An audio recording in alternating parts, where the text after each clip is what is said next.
Good morning, students. Today is the turn of business studies. Business studies में हम आपको chapter 1 के complete notes दे चुके हैं, आप लोगों ने लिख लिए होंगे। जिन बच्चों ने कंप्लीट कर लिए हैं वो व्हाट्सएप पर अपने वर्क की पिक आज सेंड कर देंगे। जिनका वर्क कंप्लीट हो गया है और बाकी जिनका नहीं हुआ है वो कंप्लीट कर लें। इसके अलावा हमने एक्सप्लेनेशन भेजी थी, ऑडियोज भेजी थी। चैप्टर फर्स्ट हमने एक्सप्लेन किया था, हाफ चैप्टर हो गया था एक्सप्लेन, हाफ बाकी है, वो आज हम एक्सप्लेन करेंगे। आप अपने नोट्स में देखते रहिए और समझते रहिए इस चैप्टर को, और कोई प्रॉब्लम हो तो आप पूछ सकते हैं। अब आपका नेक्स्ट टॉपिक है ऑब्जेक्टिव्स ऑफ बिजनेस। बिजनेस का क्या ऑब्जेक्टिव है, क्यों करते हैं हम लोग बिजनेस? इनके ऑब्जेक्टिव्स को हमने 3 कैटेगरीज में डिवाइड किया है: economic objectives, social objectives. 2 categories हैं इसमें आपकी, economic objectives and social objectives. Economic objectives का मतलब क्या है? आपको पहले भी पढ़ा हुआ होगा आपने। एक्टिविटीज 2 टाइप्स की होती हैं, इकोनॉमिक और नॉन इकोनॉमिक। इकोनॉमिक एक्टिविटीज वो होती हैं जो प्रॉफिट अर्न करने के लिए करते हैं हम, और नॉन इकोनॉमिक एक्टिविटीज वो होती हैं जो हम पर्सनली किसी अफेक्शन या किसी रिलेशन या सिंपैथी के थ्रू करते हैं। जैसे मान लीजिए एक मदर अपने चाइल्ड को पढ़ा रही है तो वो नॉन इकोनॉमिक एक्टिविटी है, और अगर कोई टीचर स्कूल में स्टूडेंट्स को पढ़ा रही है तो वो इकोनॉमिक एक्टिविटी है। क्या डिफरेंस है दोनों में? टीचर अगर स्कूल में पढ़ा रही है तो वहाँ पे वो मनी अर्न करना ऑब्जेक्टिव है, तो इसलिए उसे इकोनॉमिक एक्टिविटी कैटेगरी में डाला। और अगर घर पे मदर अपने चाइल्ड को पढ़ा रही है तो वहाँ कोई उसका मोटिव मनी अर्न करना नहीं है, इसीलिए वो नॉन इकोनॉमिक एक्टिविटीज़ में आता है। तो यहाँ पर बिजनेस के ऑब्जेक्टिव्स में हमने पहला ऑब्जेक्टिव क्या लिखा? Economic objective. It means business का मेन ऑब्जेक्टिव क्या है? ज़्यादा से ज़्यादा प्रॉफिट अर्न करना, to earn maximum profit. Economic objectives को हम फर्दर डिवाइड करते हैं 3 कैटेगरीज में: सर्वाइवल, प्रॉफिट, ग्रोथ। बिजनेस का जो मेन इकोनॉमिक ऑब्जेक्टिव है वो है सर्वाइवल, कि जब तक हम प्रॉफिट अर्न नहीं करेंगे हमारा बिजनेस सर्वाइव नहीं कर सकता। क्यों? क्योंकि जो हम प्रॉफिट अर्न करते हैं, मीन्स जो हम रिवेन्यू, हमारी जो सेल होती है बिजनेस में, वही हमारी कॉस्ट को कवर कर पाती है। मतलब जो भी हमारे खर्चे हैं वो हम उसी रिवेन्यू से पूरे कर पाते हैं। तो अगर हम चाहते हैं हमारा बिजनेस सर्वाइव हो, इसलिए हमें प्रॉफिट अर्न करना पड़ेगा। दूसरा ऑब्जेक्टिव है इकोनॉमिक ऑब्जेक्टिव बिजनेस का, प्रॉफिट। प्रॉफिट का मतलब क्या होता है? जो हमारे बिजनेस के खर्चे हैं उससे जितना ज़्यादा हम कमा रहे हैं income, that difference is known as profit. तो हमें इतना प्रॉफिट अर्न करना चाहिए कि हम अपने बिजनेस के रिस्क और कॉस्ट दोनों ही कवर कर पाएं। इकोनॉमिक ऑब्जेक्टिव्स का थर्ड पॉइंट है ग्रोथ। हमारा बिजनेस तभी ग्रोथ कर पाएगा जब हम लगातार ज़्यादा से ज़्यादा प्रॉफिट अर्न करते रहेंगे। हमारे बिजनेस की ग्रोथ कैसे पता चलेगा हमारा बिजनेस ग्रोथ कर रहा है नहीं कर रहा? हमारा प्रॉफिट हम कंपेयर करेंगे लास्ट ईयर से इस ईयर में, अगर बढ़ा है तो हम कहेंगे हमारा बिजनेस ग्रोथ कर रहा है। सेल बढ़ी है तो हम कहेंगे हमारा बिजनेस ग्रोथ कर रहा है। या फिर पहले जब हमने बिजनेस स्टार्ट किया था नंबर ऑफ एम्प्लॉयज़ कितने थे, मान लीजिए 5 या 10 थे, अब 20 या 30 हो गए हैं, means number of employees increase हो रहे हैं, मीन्स आपका बिजनेस ग्रोथ कर रहा है। पहले जब आपने बिजनेस स्टार्ट करा था कम वैरायटी थी गुड्स की, अब वैरायटी बढ़ गई है। तो ये सब इंडिकेटर्स हैं कि हमारा बिजनेस ग्रोथ कर रहा है। तो इन तीनों को हम किस में इंक्लूड करते हैं? Economic objectives of business: survival, profit, growth. Next, social objectives. Social objectives means जो हम सोसाइटी के वेलफेयर के लिए करते हैं उसको हम इंक्लूड करते हैं सोशल ऑब्जेक्टिव्स में। बिजनेस करते समय हमारी रिस्पॉन्सिबिलिटी है कि हम सोशल वेलफेयर का भी ध्यान रखें, मतलब हमारी किसी भी एक्टिविटी से सोसाइटी को कुछ भी नुकसान नहीं होना चाहिए बल्कि बेनिफिट होना चाहिए। तो that is our social objective of business. इसमें फर्स्ट पॉइंट आता है production and supply of better quality of goods and services.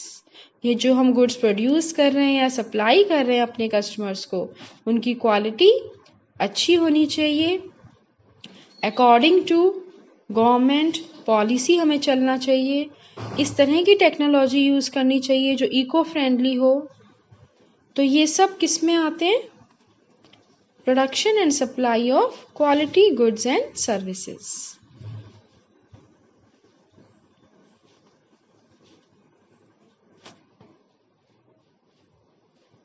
इसके बाद सोशल ऑब्जेक्टिव में सेकंड पॉइंट है अनफेयर ट्रेड प्रैक्टिसेस को अवॉइड करना।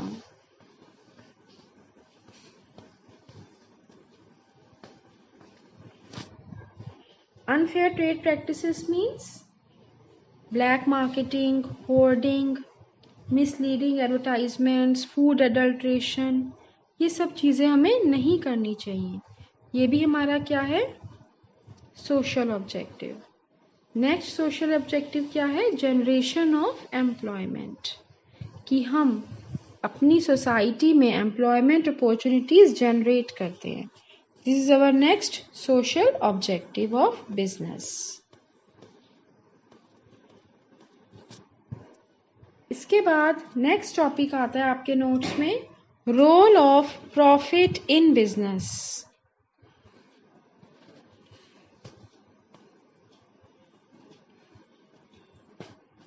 बिजनेस में प्रॉफिट का क्या रोल है, मतलब प्रॉफिट की क्या इंपॉर्टेंस है। इसका फर्स्ट पॉइंट है source of income for businessman. जो बिजनेसमैन है उसकी main source of income he profit है।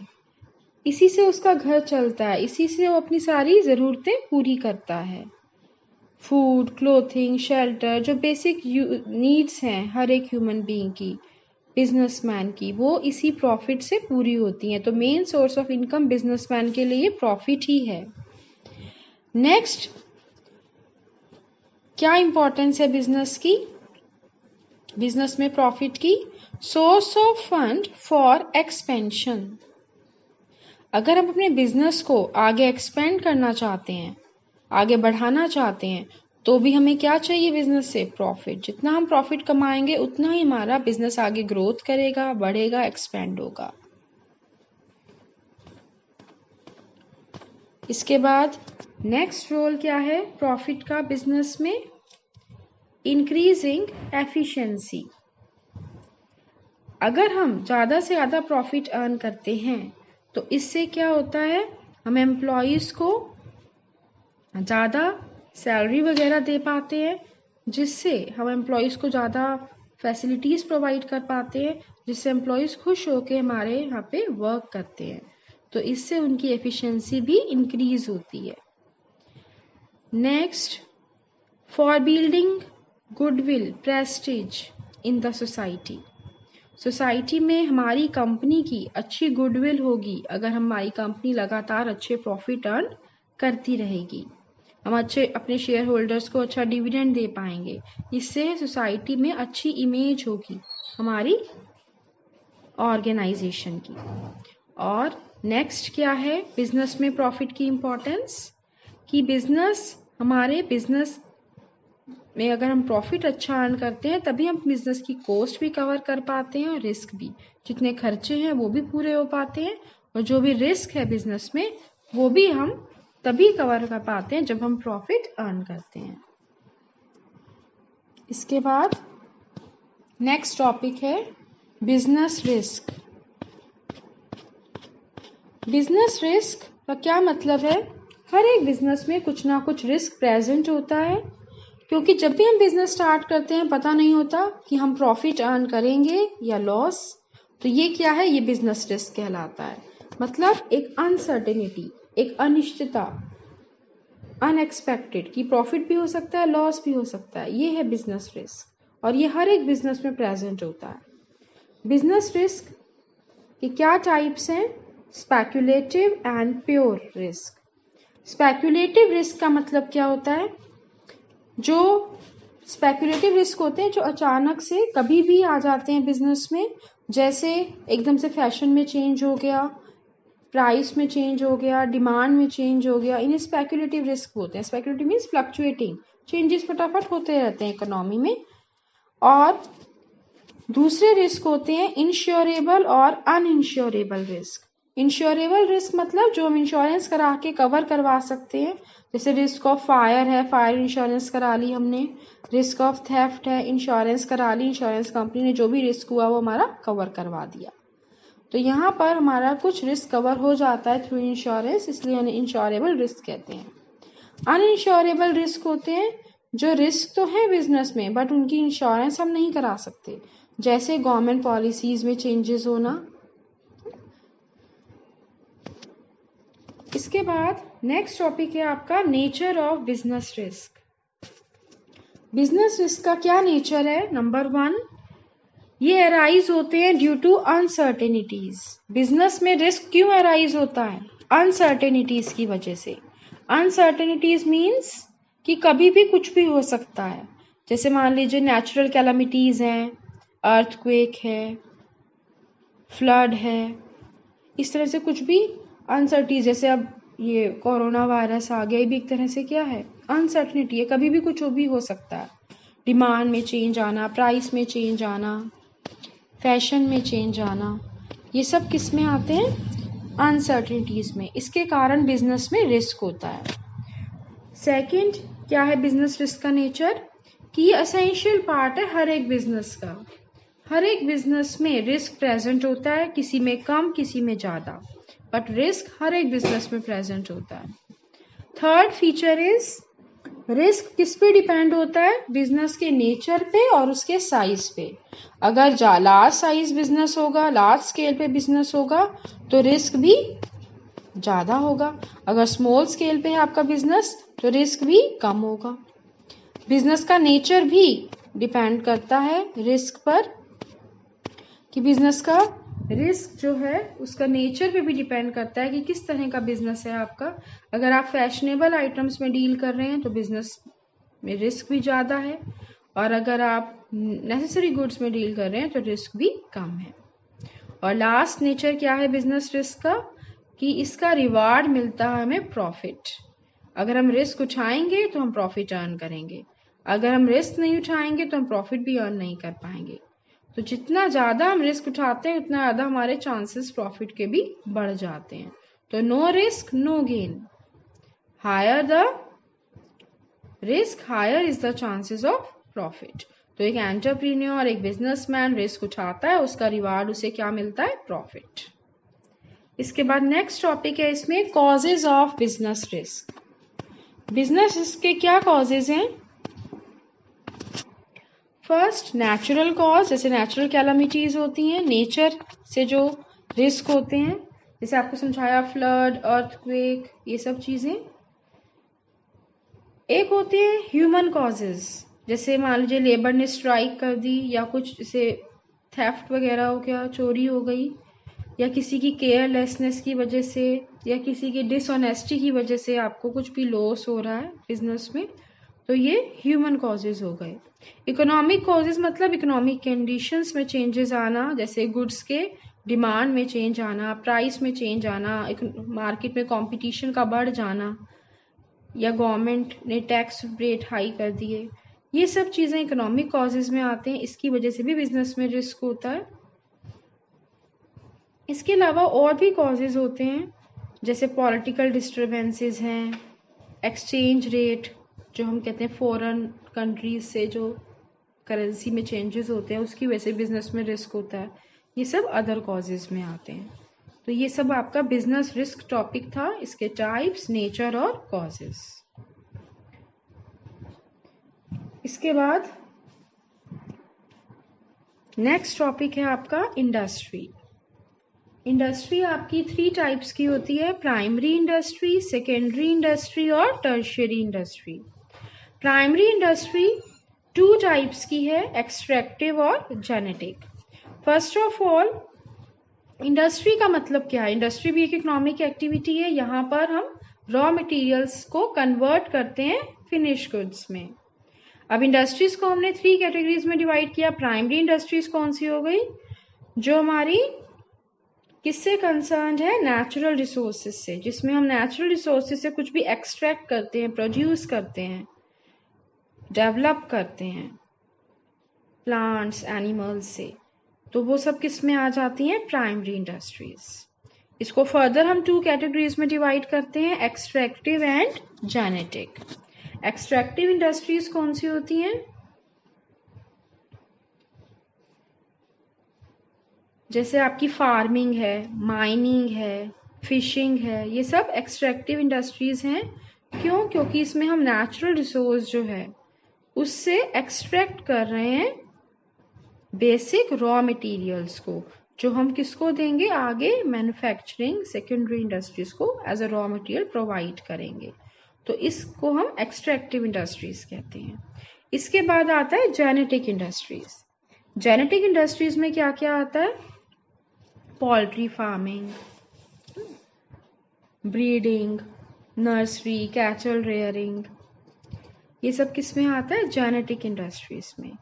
इसमें जैसे आप नर्सरी से प्लांट्स लाते हैं फिर अपने यहाँ ग्रो करते हैं, तो इस तरह से जेनेटिक इंडस्ट्रीज मतलब ब्रीडिंग के थ्रू इसमें प्लांट्स, एनिमल से आपकी जो भी चीज़ें डेवलप की जाती हैं। इसके बाद आता है सेकेंडरी इंडस्ट्रीज। सेकेंडरी इंडस्ट्रीज में हम प्राइमरी इंडस्ट्रीज से रॉ मटेरियल्स लेके उन्हें फर्दर प्रोसेसिंग कर और फिर फाइनल फिनिश गुड्स में कन्वर्ट करते हैं। इसको हम फर्दर डिवाइड करते हैं मैन्युफैक्चरिंग इंडस्ट्रीज में और कंस्ट्रक्शन इंडस्ट्रीज में। मैन्युफैक्चरिंग इंडस्ट्रीज में रॉ मटेरियल्स को प्रोसेस कर और फिनिश प्रोडक्ट्स में कन्वर्ट किया जाता है। जैसे टिम्बर को हम फर्नीचर में कन्वर्ट करते हैं, या हम शुगर केन से शुगर प्रोड्यूस कर रहे हैं, ये सब इसमें आती हैं। इसके बाद आता है construction industries.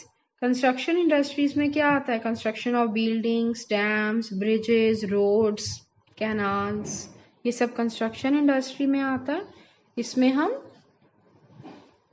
Cement, iron, steel, brick, sand, इन सब की हेल्प से क्या करते हैं, कंस्ट्रक्शन करते हैं। इसके बाद थर्ड कैटेगरी है टर्शियरी इंडस्ट्रीज। टर्शियरी इंडस्ट्रीज हमारी प्राइमरी और सेकेंडरी इंडस्ट्रीज को सपोर्ट करती हैं, सपोर्टिंग सर्विस प्रोवाइड करती हैं, जैसे banking, transport, insurance, warehousing, communication, advertising, ये सब किस में आता है, टर्शियरी इंडस्ट्रीज में। तो ये किसको सपोर्ट करती हैं, प्राइमरी और सेकेंडरी इंडस्ट्रीज को। जैसे मान लीजिए ट्रांसपोर्टेशन फैसिलिटीज़ है, तो प्राइमरी इंडस्ट्री मान लीजिए हमारी फार्मिंग है, वहाँ पे शुगर केन हमने प्रोड्यूस किया और फिर ट्रांसपोर्टेशन मतलब टर्शियरी इंडस्ट्री की हेल्प से हमने उसे कहाँ पहुँचाया, सेकेंडरी मतलब मैन्युफैक्चरिंग इंडस्ट्रीज में, फैक्ट्रीज में, वहाँ पे शुगर केन से शुगर प्रोड्यूस हुई, फिर उस शुगर को ट्रांसपोर्टेशन मतलब टर्शियरी इंडस्ट्री की हेल्प से हमने कहाँ पहुँचाया, कंज्यूमर्स तक, मार्केट में। तो इस तरह से ट्रांसपोर्टेशन जो टर्शियरी इंडस्ट्री है वो प्राइमरी और सेकेंडरी दोनों को सपोर्ट करती है। तो टर्शियरी इंडस्ट्री के बिना प्राइमरी और सेकेंडरी इंडस्ट्रीज अपने फिनिश गुड्स को फाइनल कंजम्पशन के लिए कंज्यूमर्स तक नहीं पहुंचा सकती। तो तीनों इंडस्ट्रीज की यहाँ पर इम्पोर्टेंस है। इसके बाद नेक्स्ट टॉपिक है इस चैप्टर में कॉमर्स। कॉमर्स का मतलब क्या है, कॉमर्स में वो सब एक्टिविटीज इन्वॉल्व होती हैं जो भी हमारे गुड्स, सर्विसेज को एक्सचेंज करने में हमारी हेल्प करती हैं। कॉमर्स को हम 2 कैटेगरीज में डिवाइड करते हैं, trade and auxiliaries to trade. Trade का मतलब क्या होता है, सेल करना, ट्रांसफर करना, एक्सचेंज करना गुड्स का। और ऑक्सिलरीज टू ट्रेड का मतलब पहले भी आपको समझाया था, सपोर्टिंग सर्विसेज जो प्रोवाइड करती हैं हमारे बिजनेस को, उसे हम कहते हैं ऑक्सिलरीज टू ट्रेड। ट्रेड को हम क्लासीफाई कर सकते हैं 2 टाइप्स में, internal and external trade. Internal trade मतलब जो हमारी डोमेस्टिक टेरिटरी, हमारी ज्योग्राफिकल बाउंड्रीज जो है कंट्री के, उसके अंदर जो भी एक्सचेंज हो रहा है गुड्स सर्विसेज का, that is internal trade. Internal trade को हम 2 कैटेगरीज में डिवाइड कर सकते हैं, wholesale trade and retail trade. Wholesale trade means जब हम लार्ज क्वांटिटीज में गुड खरीदते हैं, किससे, मैन्युफैक्चरर से, और किसको सेल करते हैं? रिटेलर को। तो वो ट्रेड क्या कहलाता है? Wholesale trade. Retail trade means जब हम गुड्स परचेज करते हैं होलसेलर से और उसको सेल करते हैं कंज्यूमर को स्मॉल क्वांटिटीज में, तो that trade is retail trade. ये दोनों किसके टाइप्स हैं? इंटरनल ट्रेड के। ये सब हमारा ज्योग्राफिकल बाउंड्रीज जो है कंट्री के, उसमें ट्रेड हो रहा है। इसके बाद ट्रेड का सेकंड टाइप है external trade. External trade means foreign trade, जो एक कंट्री से दूसरी कंट्री के साथ होता है, उसे हम एक्सटर्नल ट्रेड कहते हैं। इसको हम फर्दर 3 कैटेगरीज में डिवाइड करते हैं: import trade, export trade and interport trade. Import trade means जब हम बाहर किसी कंट्री से गुड्स परचेज करते हैं। एक्सपोर्ट ट्रेड मीन्स जब हम अदर कंट्रीज में अपने गुड्स सोल्ड करते हैं। इंटरपोर्ट ट्रेड मीन्स जब हम एक कंट्री से गुड्स लाते हैं, इंपोर्ट करते हैं, किस लिए? दूसरी कंट्री में उसको सेल करने के लिए, तो उसे बोलते हैं इंटरपोर्ट ट्रेड। इसके बाद नेक्स्ट टॉपिक है auxiliaries to trade. Auxiliaries to trade means जो हमारे ट्रेड को सपोर्ट करती हैं सर्विसेज, वो इसमें आती हैं। First is banking and finance. Banking ये सब बिजनेस ऑर्गेनाइजेशंस को हेल्प करती हैं। कैसे? जो डेली रूटीन में एक्सपेंसेस होते हैं उसके लिए आपको लोन वगैरह चाहिए, तो आप बैंक्स वगैरह की फैसिलिटीज़ लेते हैं, ओवरड्राफ्ट फैसिलिटीज़ लेते हैं। तो बैंक फाइनेंस प्रोवाइड कर कर बिजनेस एक्टिविटीज़ की प्रॉब्लम्स को सोल्व करता है। तो ये फर्स्ट आपका आ गया ऑक्सिलरीज टू ट्रेड में। सेकंड है इंश्योरेंस। ये हमारे बिजनेस में जो डिफरेंट टाइप्स के रिस्क हैं उसको कवर करता है, तो ये भी हमें सपोर्ट करता है, इसलिए इसको भी ऑक्सिलरी टू ट्रेड में हम पढ़ेंगे इंश्योरेंस। Next is transportation. अभी आपको समझाया था ट्रांसपोर्ट फैसिलिटीज भी मूवमेंट करती है रॉ मटेरियल्स का फैक्ट्रीज तक, फिर फैक्ट्रीज से फिनिश्ड गुड्स का फाइनल प्लेस ऑफ कंजम्पशन मतलब मार्केट तक लेकर जाती है। तो ये भी हमारा हेल्प करती है, सपोर्ट करती है हमारे ट्रेड को। इसके बाद है वेयर हाउसिंग। वेयर हाउसिंग मतलब जो गोडाउन्स होते हैं जहाँ अपना पूरा स्टॉक हम स्टोर करके रखते हैं, ये हमारे गुड्स को स्टोरेज की फैसिलिटी प्रोवाइड करती है जब तक ये फाइनली कंज्यूम्ड ना हो जाए, तो दैट इज वेयर हाउसिंग। इसके बाद आता है कम्युनिकेशन। कम्युनिकेशन जैसे टेलीफोन फैसिलिटीज़ हैं, पोस्टल सर्विसेज हैं, तो ये भी हमारे सप्लायर्स के साथ, कस्टमर्स के साथ, कॉम्पिटिटर्स के साथ इंफॉर्मेशन एक्सचेंज करने में हमारी हेल्प करता है। Next is advertising. हम अपने गुड्स और सर्विसेज के बारे में अपने कस्टमर्स को तभी बता पाएंगे जब हमारे पास कौन सी फैसिलिटी होगी? एडवर्टाइजिंग। तो ये सब हमें सपोर्ट करते हैं हमारे बिजनेस को, इसलिए इन्हें हम ऑक्सिलरीज टू ट्रेड कहते हैं। इसके बाद नेक्स्ट टॉपिक है role of commerce in removal of hindrances in the process of exchange. Trade में ये सब चीज़ें हमारी हेल्प करती हैं। कैसे हेल्प करती हैं? कौन कौन सी हिंड्रेंसेस हैं, कौन कौन सी रुकावटें हैं जिन्हें ये दूर करती हैं? सबसे पहली हेडिंग है इसमें ट्रेड। ये हमारी कौन सी हिंड्रेंस रिमूव करती है? पर्सन की। Trade removes hindrance of persons. कैसे? By making the goods available to the consumers from the producers. Producers goods produce नहीं करेंगे तो हम लोग कंज्यूमर्स तक वो कैसे पहुंचेंगे? हम लोग कैसे अपनी नीड्स को फुलफिल कर पाएंगे? तो जो हमारी हिंड्रेंस ऑफ पर्सन्स है वो ट्रेड से रिमूव होती है। मान लीजिए एक को कंज्यूम करना है तो दूसरा उसके लिए प्रोड्यूस कर रहा है। ऐसे ही दूसरा है ट्रांसपोर्टेशन। ट्रांसपोर्टेशन हमारी कौन सी हिंड्रेंस रिमूव करती है? प्लेस की।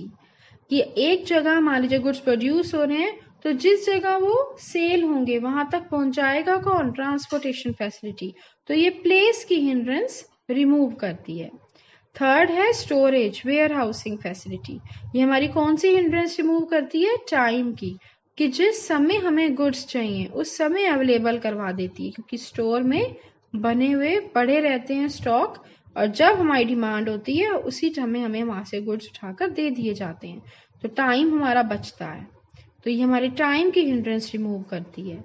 नेक्स्ट है इंश्योरेंस। ये कौन सा हिंड्रेंस रिमूव करती है? रिस्क का, जो हमारे बिजनेस में रिस्क है उसको कवर करती है। नेक्स्ट है बैंकिंग।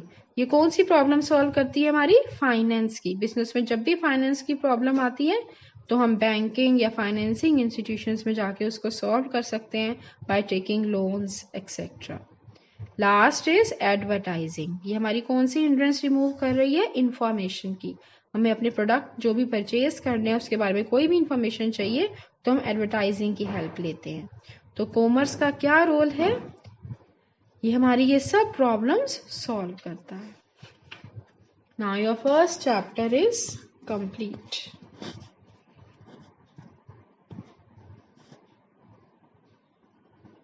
अभी आपका फर्स्ट चैप्टर की सारी ऑडियोज आपने सुन ली। आपको कुछ भी प्रॉब्लम है तो आप पूछ सकते हैं। आपका चैप्टर फर्स्ट कंप्लीट हो गया, रिटन भी और ओरल भी, एक्सप्लेनेशन भी। और आपका जब वर्क कंप्लीट हो जाए रिटन, तो आप पर्सनल व्हाट्सएप नंबर पर मुझे फोटो क्लिक कर भेज दीजिए।